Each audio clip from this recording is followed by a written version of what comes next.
Hello and welcome to WHO and today's virtual press conference on global health issues and other health emergencies, included COVID-19, and of course an update on the earthquakes in Turkey and the Syrian Arab Republic.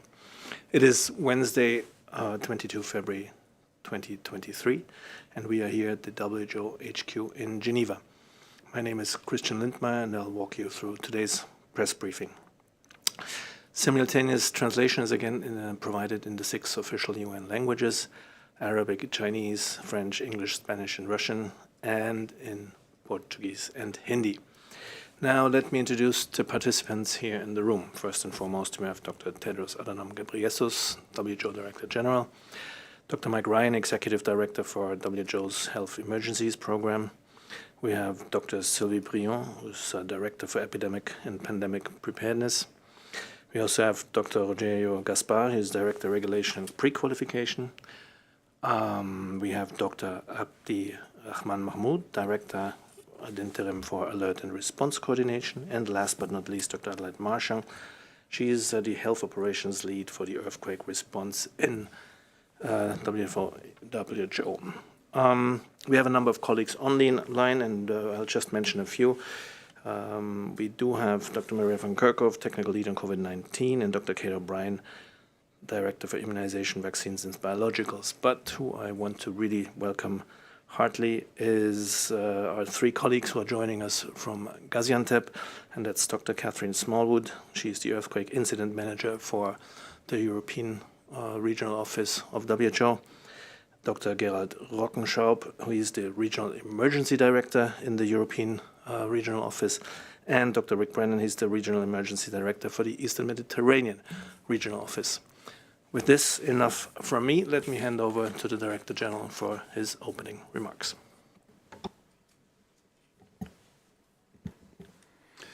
Thank you, Christian. Good morning, good afternoon, and good evening. At the search and rescue in Turkey and the Syrian Arab Republic was drawing to a close, 2 further earthquakes on Monday in Turkey brought more pain to the region. While they were less powerful than the earthquakes earlier in the month, a number of people lost their lives. Hundreds were injured, and fear, understandably, swept across the general population. Currently, the overall death toll is more than 47,000, and 125,000 have been injured. In Turkey, at least 15 hospitals have been damaged, with many health facilities affected. Across the Syrian Arab Republic, 7 hospitals and 145 health facilities have been damaged. Many of these are in the northwest, which has been ravaged by war for more than a decade and is therefore more vulnerable to shocks like this. With 26 million people affected by the earthquake, WHO launched a flash appeal for $84.5 million to support the immediate health response efforts in both countries. WHO calls on the global community to support the response and provide hope to those who are grieving, traumatized, and fearful about the future. This week marks 1 year since the Russian Federation invaded Ukraine. The health consequences of the war have been devastating. Since the beginning of the conflict, WHO has verified 802 attacks on healthcare, which have resulted in 101 deaths of health workers and patients. The war is exacerbating health needs, including for mental health and psychosocial support, rehabilitation, treatment for diseases like chronic diseases, and others such as cancer, HIV, and tuberculosis, and vaccinations for measles, polio, and pneumonia and COVID. These gaps are a risk to health today and for the future. WHO is working closely with partners in Ukraine and has reached 8.4 million people with health interventions.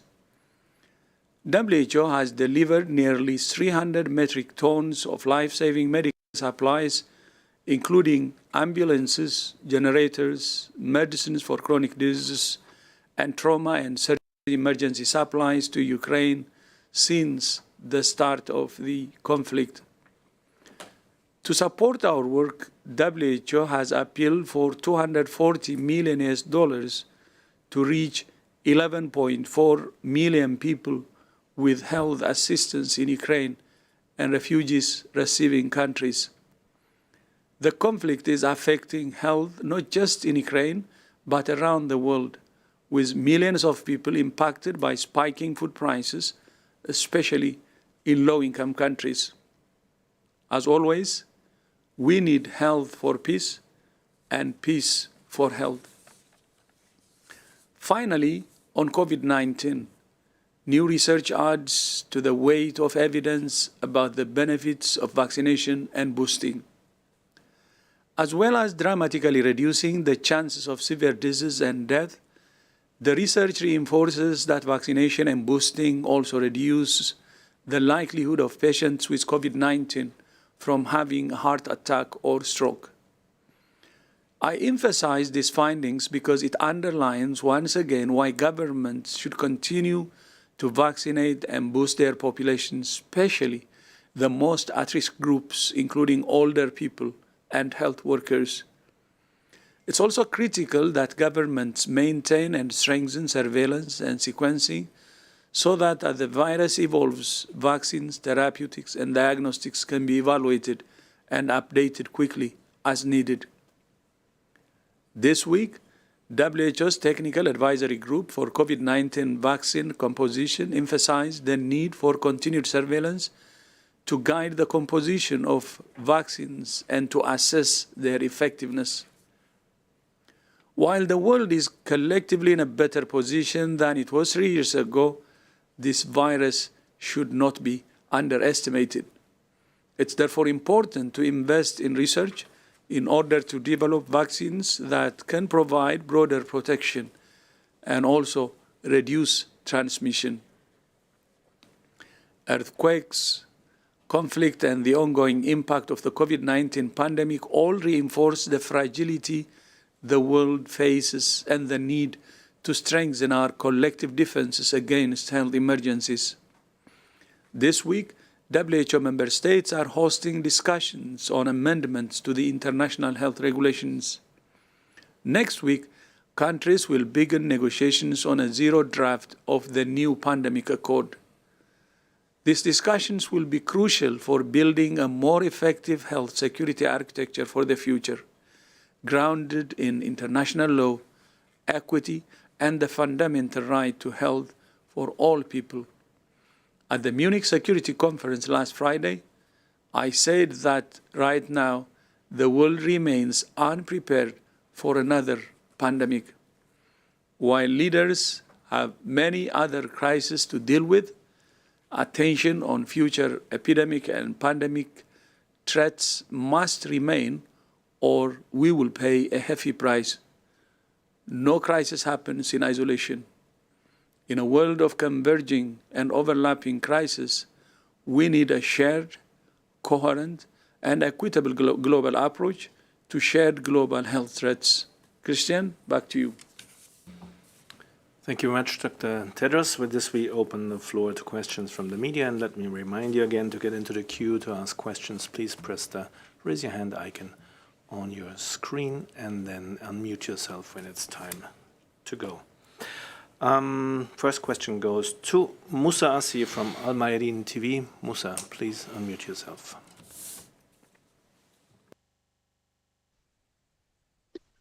Vous m'entendez? Can you hear me? شكرا كريستيان. سؤالي بالعربية. I will speak in Arabic, Christian. On the 9th of February, the United States raised or lifted some of the sanctions on Syria so that humanitarian assistance can enter Syria. And now, 2 weeks after this event, did the WHO see any change in the entry of assistance into Syria? And here I'm not only talking about the emergency equipment like vaccines and medicines, but medical equipment that are needed by the health system in Syria to rebuild the hospitals. Thank you very much. So thank you very much, Musa. We didn't immediately catch the beginning because we didn't have time enough for the interpretation. But Rick Brennan. yes, exactly. But we go to Rick Brennan, who's the Regional Emergency Director in the Eastern Mediterranean region, and he's joining us from Gaziantep. Thanks, Christian, and thank you for the question. A great question. WHO is moving very rapidly right now, together with our partners, to take advantage of this pause in the sanctions.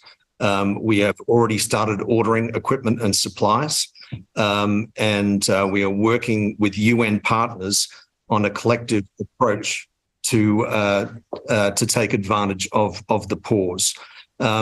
You're absolutely right. We not only need medicines and consumables and vaccines, we need vital equipment like X-ray machines, surgical equipment, and so on. So at the same time, we are doing a more detailed assessment of those needs, and we'll be moving very, very rapidly to do the procurement. Capitalizing on this important opportunity that we have. So, I'm confident that things are moving in the right directions. We've already had 4 airlifts, planes full of supplies and equipment come into Syria since the earthquake, and we will be moving into a situation where we'll be able to bring in that heavy equipment in the weeks and months ahead. Thank you. Thank you very much, Rick. And I understand Dr. Kathy Smallwood, who's the Earthquake Incident Manager for Europe, can join. Thanks very much. Just to add, of course, that under COVID, we found it very difficult to get laboratory supplies into Syria in both directions, and we'll be working really to use this opportunity, as the Regional Emergency Director said. Thank you. Thank you very much, both. With this, we go to the next question, and that goes to Erin Prata from Fortune. Erin, please go ahead and unmute.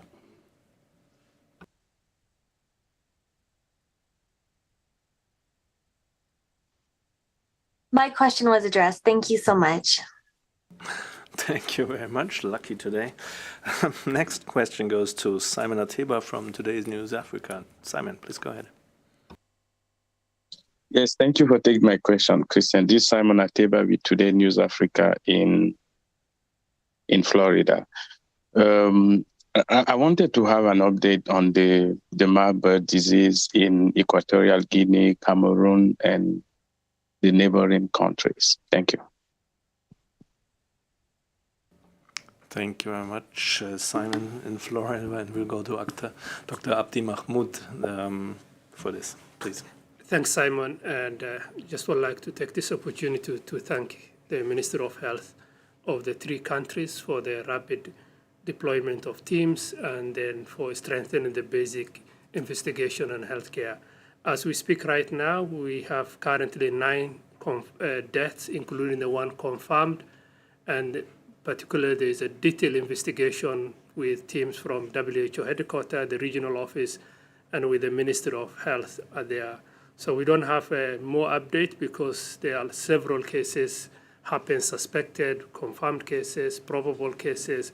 So we'll be waiting to get that detailed outbreak response from the field team, because a lot of the death happened before this was declared. So it will be a lot of retrospective investigation and a detailed investigation on that. What's more important right now is the readiness in the neighboring countries. Cameroon and Gabon both moved in a rapid action, and they have strengthened their readiness, and particularly in the surveillance, and more importantly in the community surveillance. At WHO, we're working very closely. Just yesterday, the executive director and the DG have released $500,000 to start the initial plan, and then to enhance further the response. But coming back, outbreak start and end in the community, that the community engagement and bringing this community on our side will be very, very much appropriate and the initial step.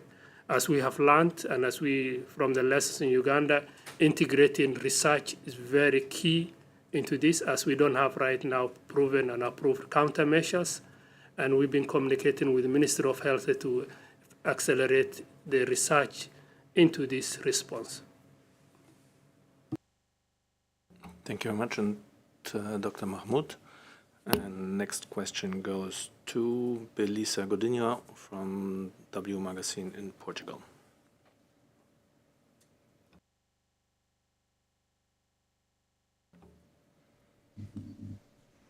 Belisa, if you hear us, please go ahead. Hello, everybody. Yes, all good. I'm Belisa Godinho from W Magazine, based in Lisbon, Portugal. My question is related to global health prevention. The recent problem of the lack of dialogue in successful negotiations for peace between Ukraine and Russia, and the breaking of the New START treaty with the United States makes it urgent to have correct information about the effects of atomic energy weapons on human health, for the health of all living beings and the health of the planet. Can WHO help clarify this matter? Thanks. Thank you very much. We'll start with Dr. Mike Ryan, please. No, I think everyone is aware of the devastating effect of nuclear weapons and radiation can have on people who are not properly protected. So WHO remains very concerned about radiologic safety in all settings, and especially in Ukraine, given the war. We support our colleagues in the IAEA, who are the responsible agency for this. We're a part of a medical emergency response network with IAEA. We continue to work with the Ukrainian authorities to ensure that we've got adequate training of health workers on the Ukrainian side. But obviously, from what you mentioned, the issues here are not about health. The impact will be on health, but this is not in itself a health issue. This is obviously a very, very political issue in the middle of a very devastating war. So we would call on all sides in the conflict to ensure that sites where radiologic material is present be protected and be avoided in any form or shape in this conflict. And that just echoes the calls of our colleagues in the IAEA over many months. But we do have a team working on this. We are ready to support and work with other agencies should anything happen. And we've been working with Ukrainian authorities on that diligently over the last number of months. But this is a real issue, and everyone needs to be exceptionally careful. And quite frankly, I'm not as concerned about the intentional use of anything. I'm more concerned about accidents, and I'm more concerned about the fact that nuclear plants continue to be run in a very in a manner that requires a lot of courage and a lot of commitment from a very small number of staff. And we just want to make sure that everyone remains safe. And we do commend those workers who continue to work to keep those plants safe, particularly in Ukraine. Thank you very much, Dr. Ryan. Next question goes to Miriam Nadaf from Nature Magazine. Miriam, please go ahead and unmute. Hello. Hi. I hope you can hear me.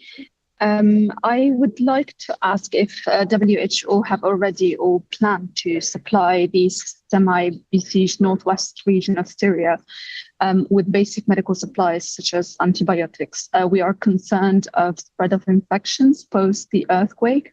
As we all know, 3 crossing points are now open on the Syrian-Turkish border, but before the earthquake, there were only 66 hospitals serving 4.5 million people in the northwest of Syria.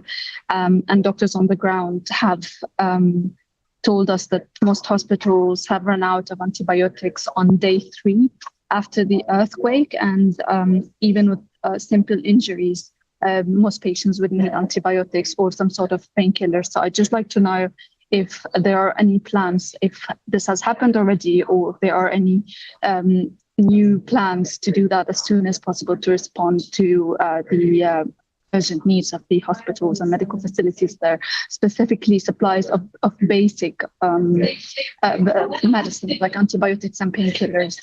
Thank you.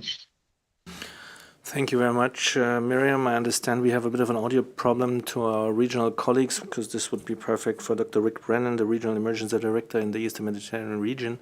We're just trying to submit the basic ideas of your questions to him and hoping that they can understand us and hear us, and then can answer that question.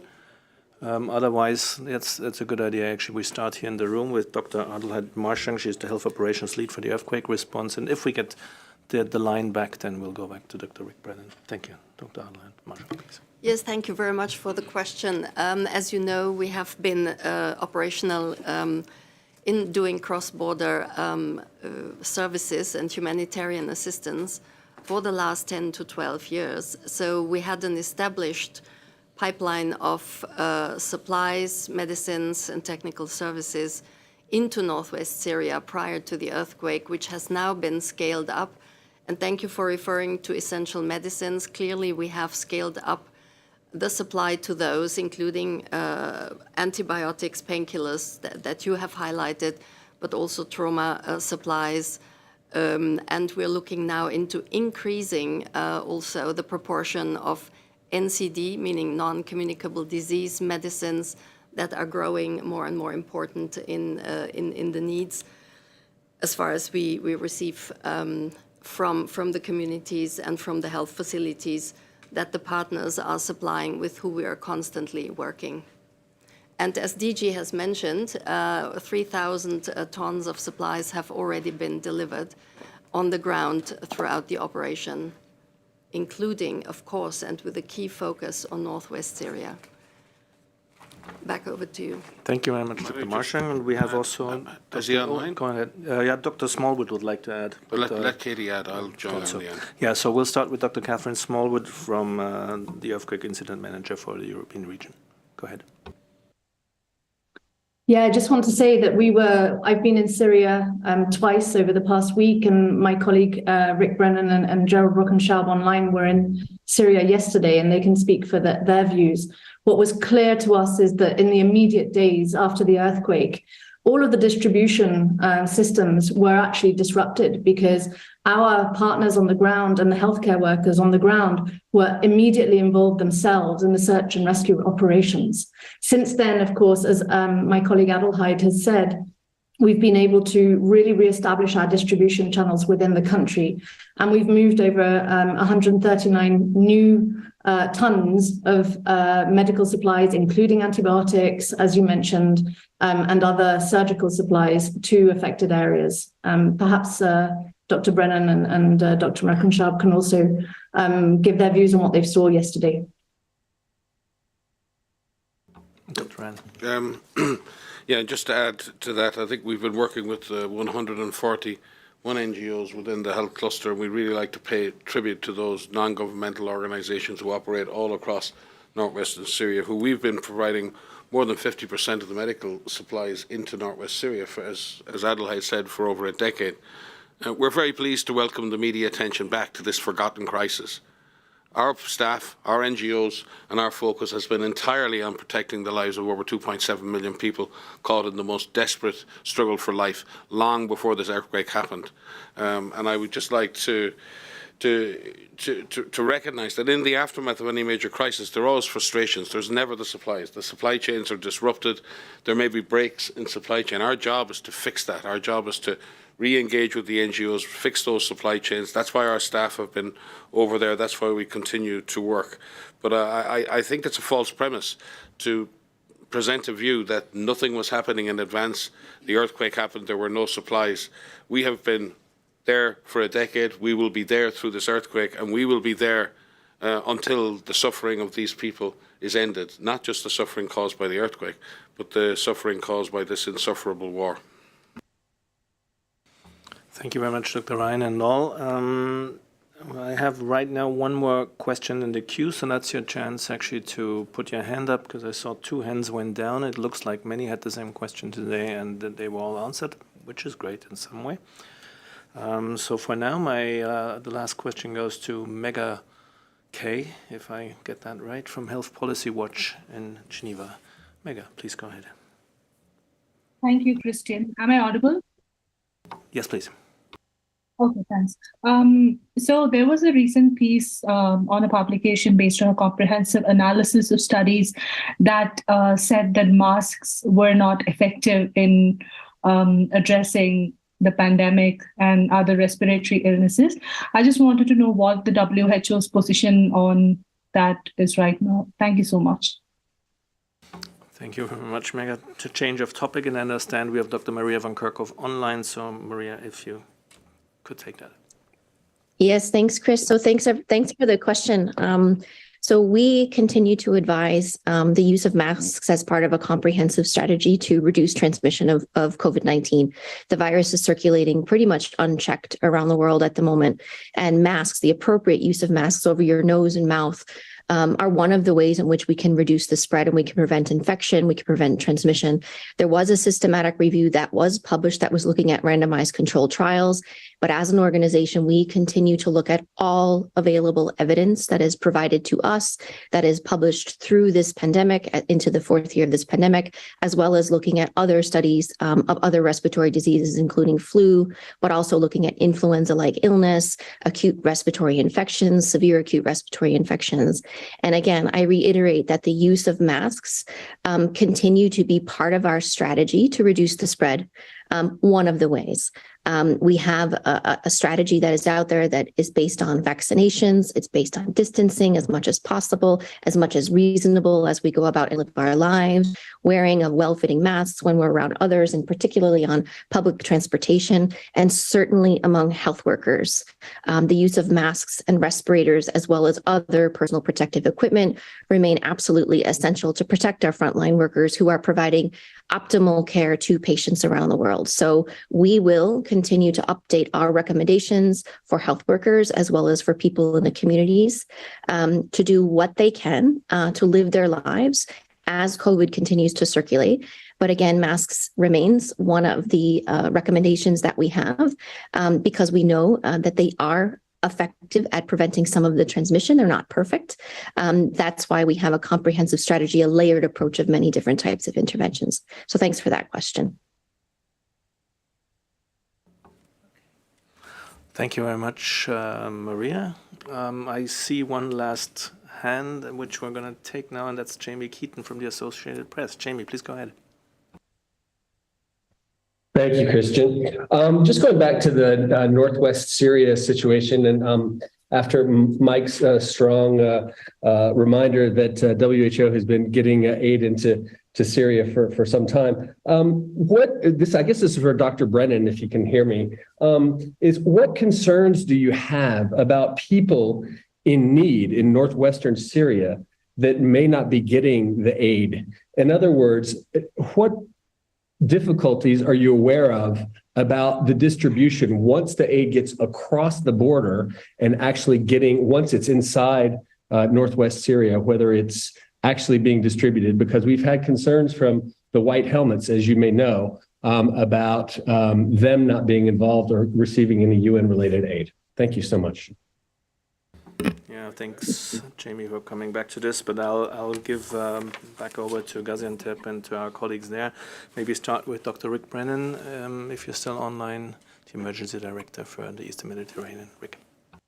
Yeah, thanks, Christian. And again, thanks for the question. Perhaps building on what Mike had said earlier, Gerald and I went into Northwest Syria yesterday. We covered quite a bit of territory, visited some of the worst impacted villages and towns from the earthquake. And what was clearly visible to us, in addition to the immediate impact of this crisis, was we were visiting communities and health facilities that had suffered the deterioration of 10 to 12 years of conflict, recurrent displacement, and major economic decline. Already around 90% of the population was living below the poverty line. And this, the earthquake has just been another amazingly difficult compounding insult. Mike talked about the many needs. These people have also gone through the COVID pandemic, an ongoing cholera outbreak, and on and on and on. So the health system has deteriorated remarkably in that context. Certainly health facilities are under-resourced. So what are the priority needs at the moment? I think we're in the early recovery phase. There are still persistent trauma needs, but most of the acute trauma needs have been addressed. There are needs for just basic essential health services at primary care level, but also at hospital level. My colleague Adelheid Marchang talked about not only the basic health kits at primary care level, we've got to bring in the treatments for the chronic diseases like diabetes and insulin and so on. And people have been displaced and they've lost access to their regular health services, in part because of that, in part because of damaged health facilities. So we're working to address that issue. There's a big issue related to infectious diseases. I've mentioned the ongoing cholera outbreak, but now we've got new levels of displacement and people overcrowded in these collective centres that are unhygienic. There's poor sanitation, poor water. So we're working very closely with our partners on ensuring that there is better water and sanitation and infectious disease control across the board, but with a big focus there. And in fact, we have 1.7 million doses of oral cholera vaccine on hand right now. And that we will be targeting those most vulnerable communities at the end of the first week of March. So that's a big priority for us. Mental health is another major priority. So they're the big issues that we're looking at right now. We will, as fast as possible, and as soon as those resources arrive, the desperately needed resources arrive, we will shift gears into basic rehabilitation of health facilities as well. In the meantime, we're working with partners to run mobile clinics, tent clinics, and so on to extend those basic services. Perhaps, in response to your question about the diversion of aid, Adelheid and Mike have talked about our long-term presence in northwest Syria and indeed across the whole of Syria. We bring in around 30% of the medicines and supplies into northwest Syria, have done for a long period of time.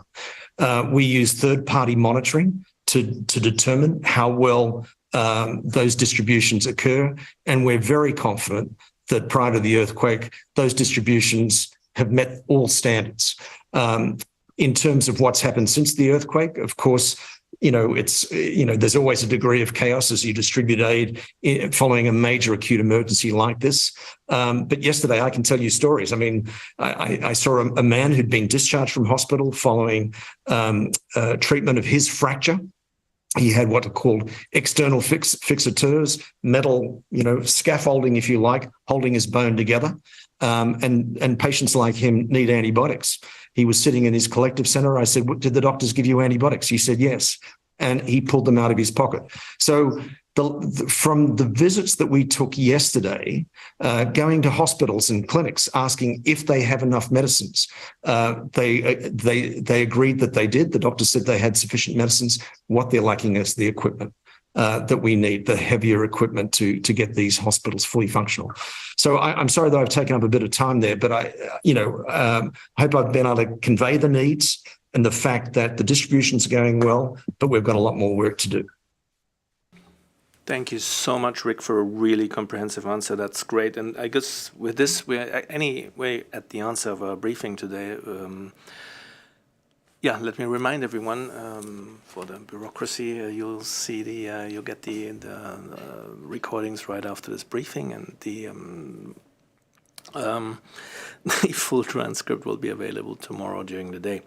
Any follow-up questions, please, to media inquiries, and back to Dr. Tedros for closing. Yeah, thank you, Christian. Many questions about Syria, so would like to probably add some points to that. As has been said, the Syrians actually believe that the earthquake is a lesser evil. It's another evil, but a lesser evil compared to the 12 years of conflict. But not only that, the displacement, the economic meltdown, of course, COVID on top of that, then earthquake. Anybody can see through what kind of hell the Syrian people are passing. And maybe to share my surprise, I was in Munich and attended the Munich Security Conference last week and over the weekend. And many leaders have spoken, but I haven't heard any mentioning the crisis in Syria. And as Mike said, I'm glad that the media is interested and bringing focus into Syria, because it really deserves the attention of the international community. But in international security meetings like Munich, for leaders not to mention about Syria means can tell you a lot. Then I hope the warring parties will use this as opportunity, because whatever humanitarian support WHO provides or other humanitarian agencies provide will not address the problem. We may save lives, but the most important thing now is the political solution. And that's why warring parties now should use this earthquake as opportunity to talk to each other and bring political solution. Of course, side by side, we need to do the humanitarian work, but I think a political solution is the way forward, and we hope peace will come to this country. During our recent visit, town after town, the level of destruction is unbelievable. I don't think there is any country that has been destroyed to this level. So I hope the Syrian leaders will take this as opportunity to bring political solution to this long-standing conflict that has already destroyed Syria. So from WHO side, again, we will do our best, and we have teams on the ground. We will continue to do that, and we will continue to advocate for access, whether it's cross-border or cross-line. Every Syrian should be reached and served and supported during these difficult times. And we call on all parties, not only finding a political solution, but not to politicize also the humanitarian support, and be ready to give full access, whether it's through cross-line or cross-border or other mechanisms to save lives in Syria. So thank you again for joining us, to the press, and for raising, I think many of the questions were focused on Syria, raising this issue, and see you next time.